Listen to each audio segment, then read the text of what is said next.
bang masashare mo sa amin doon? Nag-shoot na ba? Ready na ba? Ang masasabi ko dyan, matagal na namin siya natapos. Ah.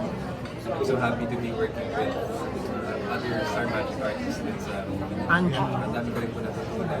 From the pre-auctions, sa co-artists, sa staff lahat, nag-work kami together. And mabait po. And just excited. Look forward. Kamusta yung going back, matagal na siya, pero kamusta yung first day mo sa set doon? Nasibanks ka ba sa kanila? Mag-isa? First day ko sa set, naalala ko, kumaga Kinabang ka. 5 a.m.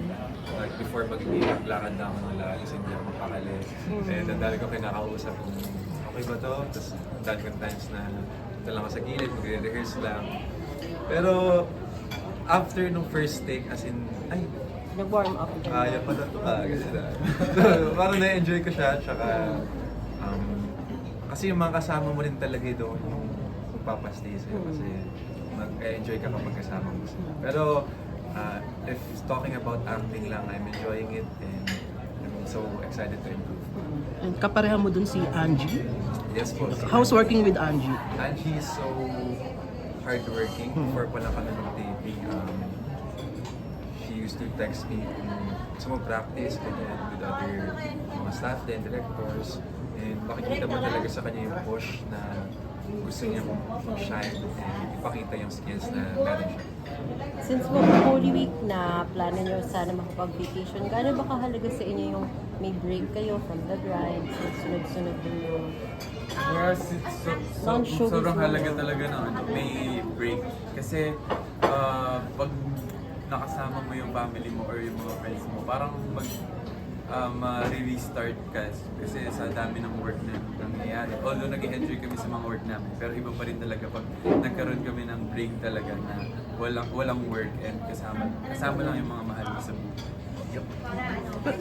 JL, Paano kayo naapektuhan? Anong naging epekto sa inyo dati ng cyber life? No? Yung cyber life dati?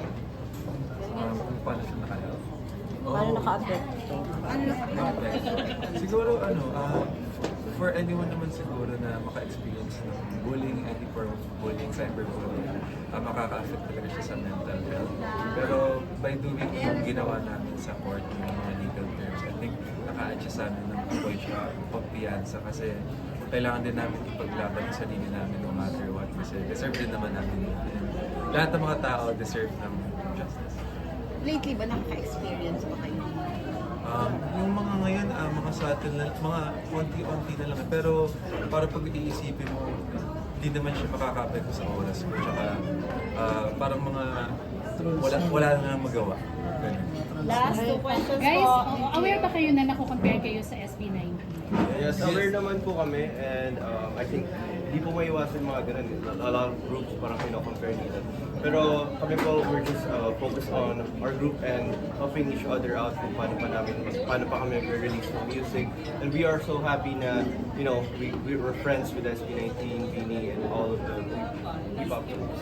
Last one. Okay. Pero may ano ba, effort ba na mapaiba kayo or mas higitan sila? Kasi syempre yung pinag-compare. I think it's all friendly competition, kahit naman po sino sa syempre, you wanna be on top, pero at the same time, you don't, parang, di ba? Yes po.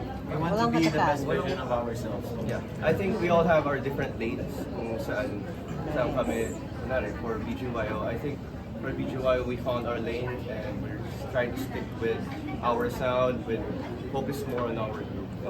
So anong meron ng BGYO na wala sa SB19? Para mapaiba kayo? That we can say a lot, it's up to you guys to decide kung ano yun. So, thank you po. thank you! Pwede nila makakontak